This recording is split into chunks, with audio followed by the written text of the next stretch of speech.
and then come back and show you the magic cards.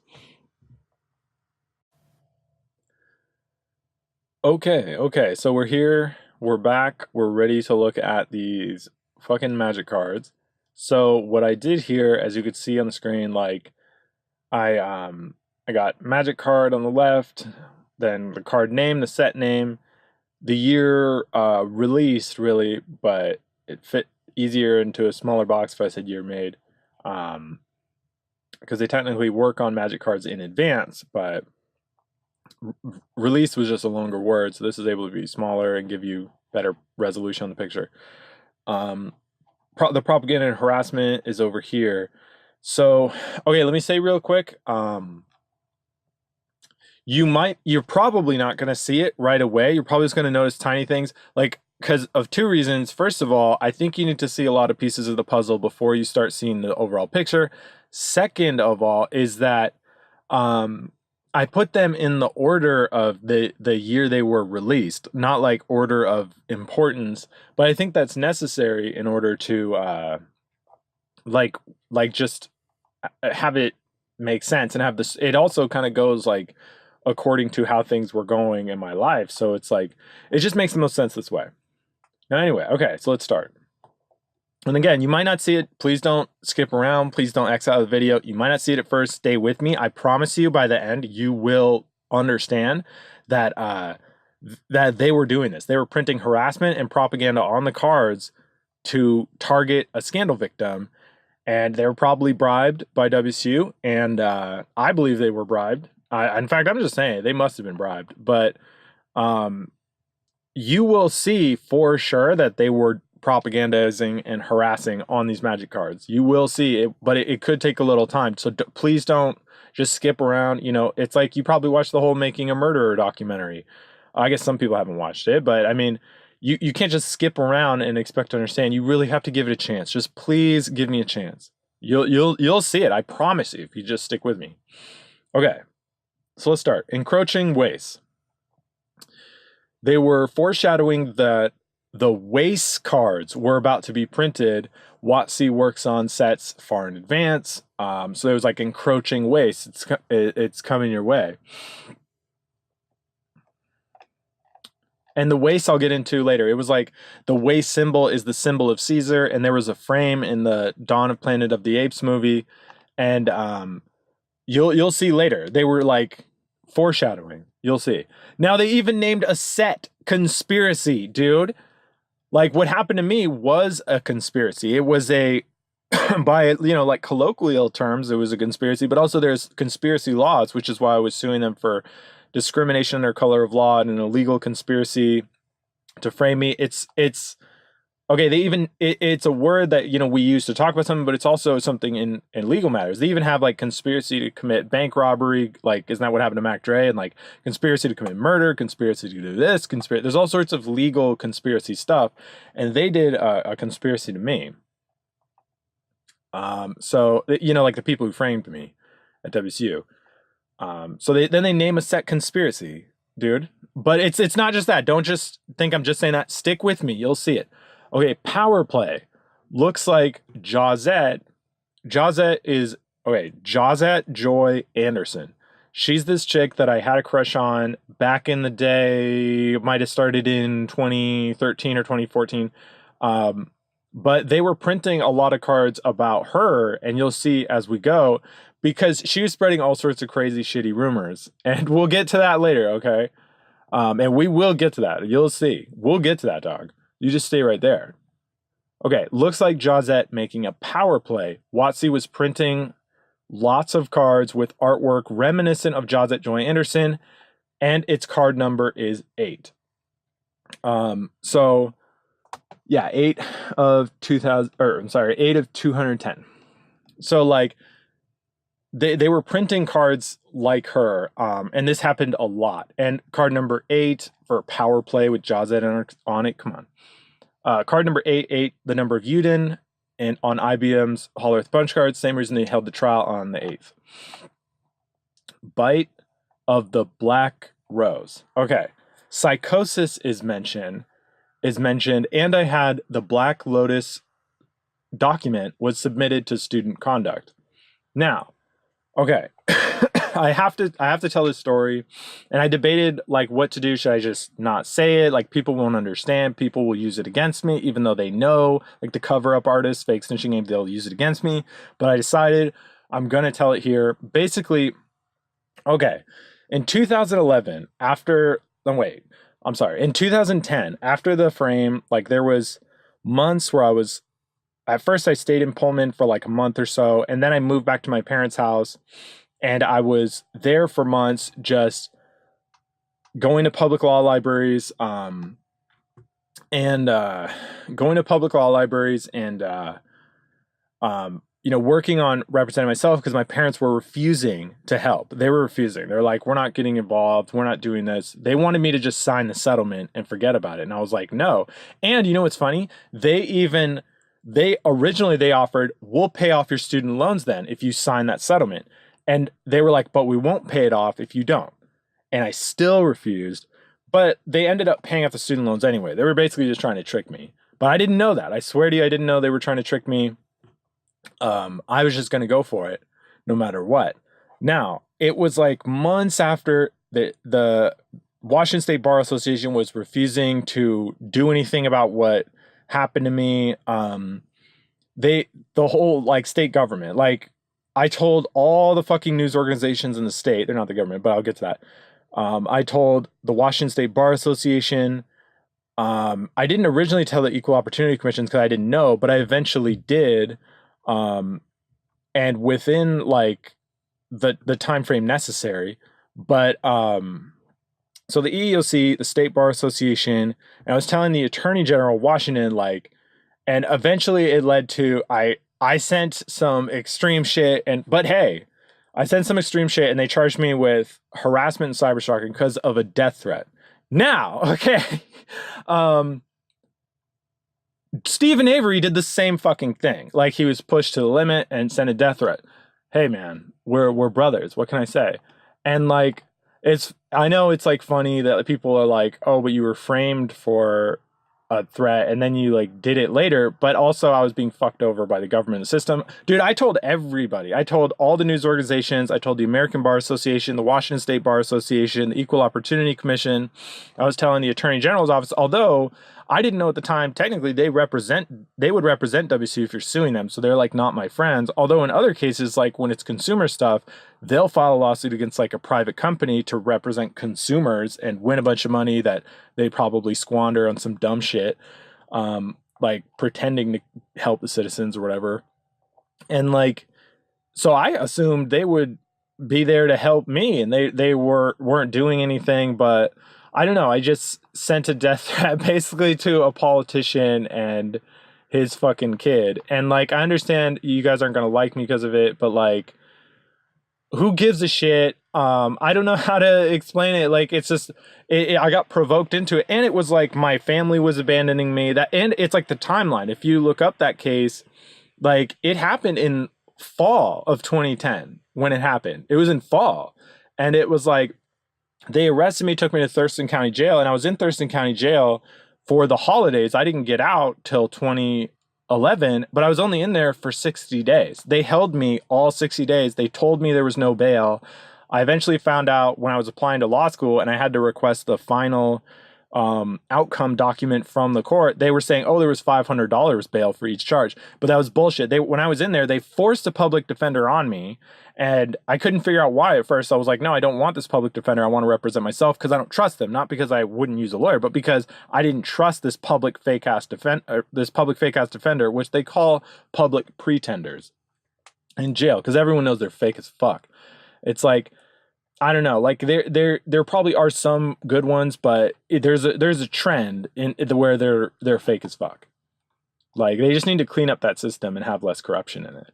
But anyway, like I was in there for 2 months and they forced the public defender on me. They forced me to talk. They forced me to talk to these motherfuckers where they were just coming and get me out of the cell. Or one portion I was in a cell with just one other person. Another portion of the time I was in this giant room with all these people. It was like underground, like not for trouble or anything, but they just randomly moved me around. And I was just in two separate sectors, which is normal for jail. There's different parts depending on where you're at in your case, or like different parts just randomly where they make room for you. And so they put me, I was in this like underground, this like part underground where like 50 motherfuckers were all in bunk beds, and like, it was actually kind of crazy. I saw like two fights when I was there. And one of them, a guy had a cast on. He had like a cast on his hand. He hit somebody like with the cast. It was like fucking crazy. But I heard he got charged like crazy for it. But anyway, they forced me to talk to these people, what do you call, like mental people, but I was never scheduling them. The public defender was scheduling them for me, and never even talking to me before then. I never got any legal advice, and the public defender, she wasn't even there with me, and her name was Susan Swadberg. They made it very similar to Roger Sandberg as like a joke. They purposely put this like lady who had a name similar to Roger Sandberg on me, because it was like, we're doing something corrupt again.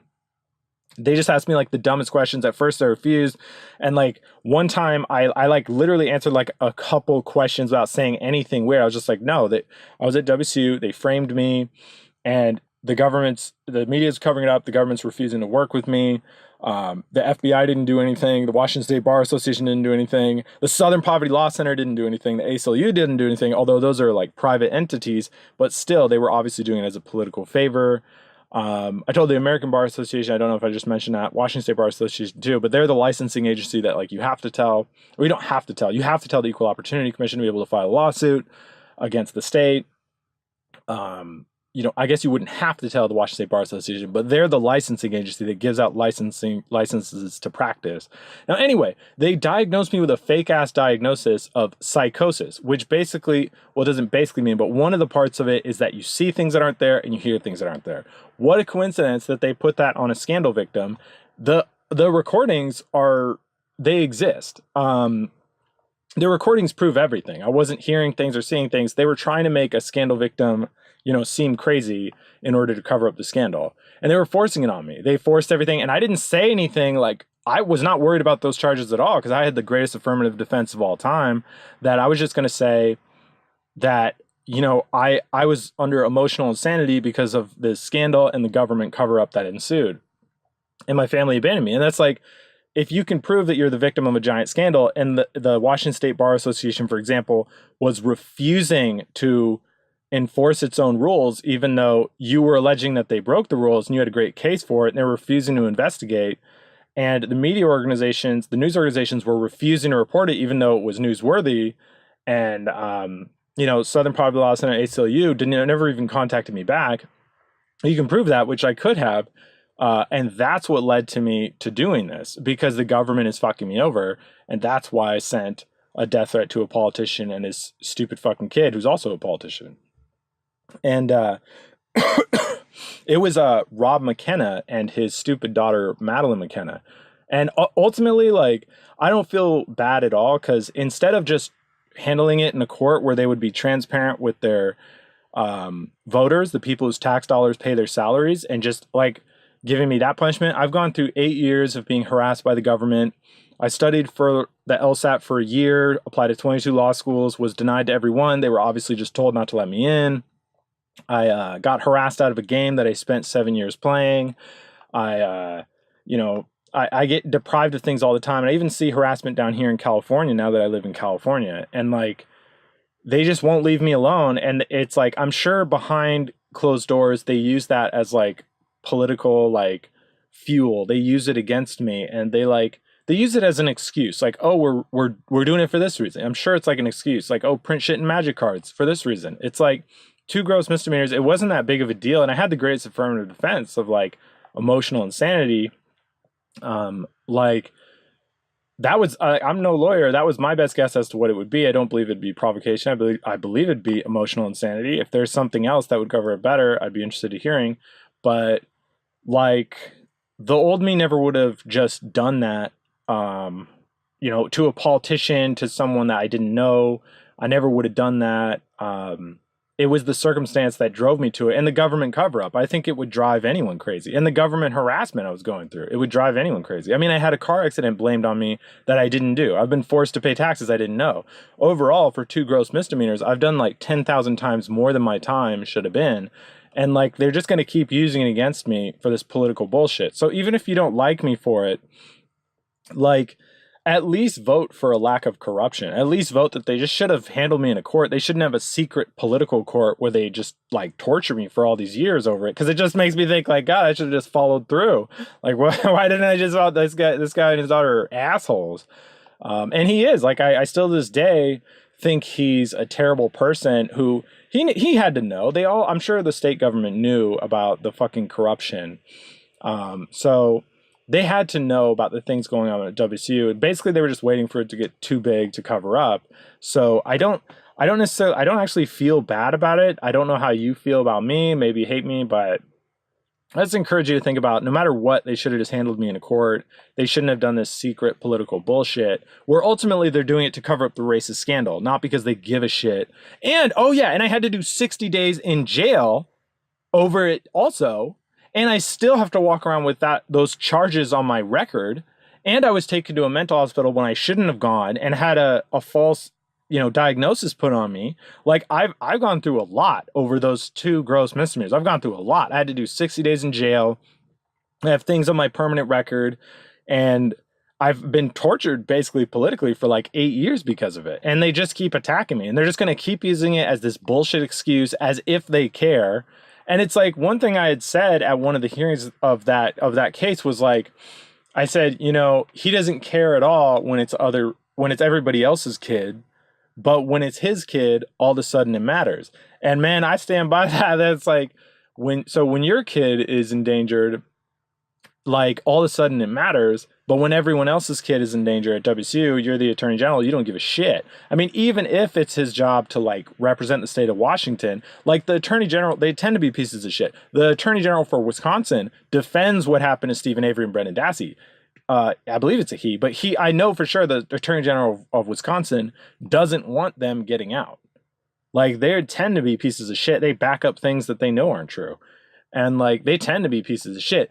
And another factor that hopefully will help you not hate me is like in the fucking death threat itself, like there was one that was like just devoid of anything. It was pretty, I don't know, it was like, yeah, I guess it was threatening.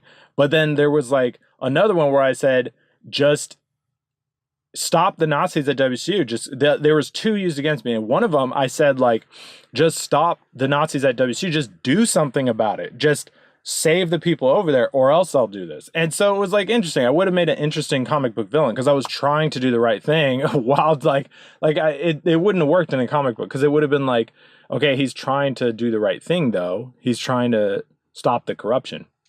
But anyway, like I wanted to bring that up in this video. It's something that, and frankly, in a way, it's like nobody's business. Like you shouldn't have to talk about if you've been in a mental institution or like jail shit, like criminal shit. Like it's nobody's business unless it's on like an application for a job or something and you have to say it. It's really nobody's business. And even then there's like parameters of what you have to say. But I thought a lot about it, and I thought I just have to say it because that's why it was like Bite of the Black Rose. I had the student conduct document, the Black Lotus document, which of course is a lotus is not a rose, but I think they were just finding ways to say shit. And like psychosis, like that was what the false diagnosis was, psychosis. Like they were, and conspiracy set, come on. But where there's a whole bunch of these. Okay. Council's judgment, it looks like voting, such as the Student Conduct Board. And you see like, when power is threatened, the council speaks with a unified voice. Okay, Marchesa, the Black Rose. Jazette resemblance. The dethrone mechanic in conspiracy is obviously about dethroning a god player. I don't know if I was like a god player yet, but I was ascending, the mountain of the gods in Magic. And it was propaganda about Watch the Throne, the album. And as you can see, there's like a dude dead, this lady walking away. Like dethrone, like Watch the Throne. They're like, we're taking out David Brown. They were making propaganda about dethroning me. The artwork looks suspect, as if the candelabra is supposed to be, where is it? Here, there it is. The candelabra is supposed to be reminiscent of a menorah next to the dead guy that the woman killed.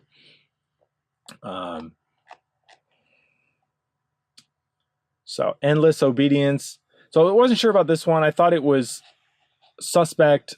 This one was, you know, some of them are just bangers. You're gonna see bangers, like ones that you irrefutably will know contain propaganda and harassment. And dude, I just please do not like fall in this bullshit of, oh well, he sent those it was like, I mean, it was, I don't know, it's probably like two threats, one towards like Madeline McKenna, one towards Rob McKenna. And like, I wouldn't do anything now. I hope they don't try and file a fucking restraining order. Oh yeah, and that was another thing, is I had to get restraining orders too. I got restraining orders. I got 60 days in jail.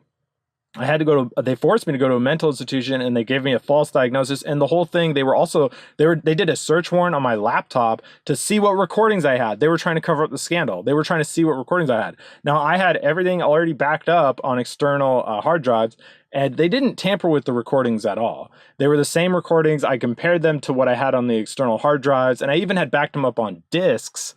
And not that my family would tell the truth, but they could even testify and tell the story. I had backed them up on discs, where one of the sets of them I had hid in the backyard. They found it. They ended up mailing it back to me, but they found it later. And I'm sure they noticed that the shit was created, like, I mean, not created, but the discs were created like before I had gone to jail. And they have, you know, the testimony to be able to prove that, but they would never tell the truth and tell that story. Another pack of the discs were actually hidden inside the walls of their house. Like, I unscrewed this like vent thing that was in the garage, and like to the side I put it in, but I removed it when I was taking my stuff out of the house when they were gone. That was like some years ago. Like at some point in my late 20s, I might have been 29. I had decided to just like even give them back the house key because I didn't want to go back at all. So I was getting shit out. And I went and I got the shit out of the walls, but the one in the backyard they had already found. So they could testify. They even knew that I had shit backed up before the search warrant on the laptop happened. But the reason they did the search warrant on the laptop for that threat case was they didn't want it to go to trial. They knew that I had a great defense of an affirmative defense of saying, you know, I was a victim of a scandal. It drove me to do this. And the government's refusing to work with me. The media's refusing to report it. It's obviously a scandal to cover everything up. They're clearly, you know, using this case as an opportunity to just see what recordings I had so they could strategize a lawsuit. And they're trying to, you know, make me look bad to stop me from getting employed so that I wouldn't get money to be able to pay for lawyers during the statute of limitations from the scandal originally. The whole thing was political. And again, if you dislike me for doing it, I guess I understand, but please, like, don't dislike me in a way where you stop caring about justice. And like, please notice the political side to what they did, I guess is what I'm saying. And like, don't let them just get away with whatever just because of that. Because it's like, man, I guess, you know, they could be North Korea all they want. And all they need to do is find like something you did and like use it against you and say, oh, we're North Korea now. You get no due process. We're doing everything to cover up scandals and fuck everything just because of this. Like, don't let them get away with that, you know? So anyway, endless obedience. Looks like they were trying to depict Jawzat as a dominatrix, and she circulated some crazy rumors, and I'll get into that soon. You know, target creature from a graveyard onto the battlefield under your control. Convoke. And it's like, another thing is, look how hot she is. Like, she was like circulating rumors that I was into cuckolding, and that's not true. That's why there's no pictures, there's no video. It's not true. She was circulating that rumor just because she knew it sounded shitty, and like, she knew it sounded funny. And I do agree, it's like funny sounding. I don't really care that much. It's just like, I think she just thought that she was so hot and I was just like an ordinary guy. But it's like, the cuckolding thing's not true. Like, I have a huge dick, and it's like, it's funny because like, they just say this shit that's like actually not true at all. But that's why they have no pictures, they have no video. It's just like this funny shit that they say, and like, I don't know. They just try and make me look like it, but they have no fucking proof. So dig through time. We have 8 CMC to mock the $8 million lawsuit. And that was another thing. I asked for $8 million in the lawsuit, but 8 is the number viewed in on the IBM Hall punch cards, which is why they put it on the trial on the 8th. But I also asked for $8 million. So I think they put 8 to like mock both. To mock the $8 million I asked for in the lawsuit. The artwork looks reminiscent of Jawzat, looking into my past to discover that I was the WCU David Brown. as a good, magic card though. That was, pretty popular at the time. Temporal Trespass. 8 colorless mana. Jazet in the picture. Look at this brunette looking like Jazet Johannesson. Temporal for time, because Roger Sandberg filed the lawsuit late. Trespass, because I was charged with criminal trespass. That's another thing. I was charged with criminal trespass I was applying for a job at the WCU golf course after I was trespassed, and I'd forgot that counts as the campus too. And they charged me with criminal trespass on an illegal trespass order. I got charged for something I didn't even do, which is malicious prosecution, and it's irrefutable. They didn't charge me for refusing to leave after being asked to leave. The court documents show that. It was about the trespass admonition. It was about the trespass order from WCU, which was not a legally valid trespass. I got charged with criminal trespass by a prosecutor in Whitman County on an illegal trespass order, and they look into cases before they charge. That prosecutor knew that was a bogus trespass, and they charged me anyway as a political thing, just to get a charge on my record. And they tried to go for a conviction, but I was arguing in the trial that it was an illegal trespass order.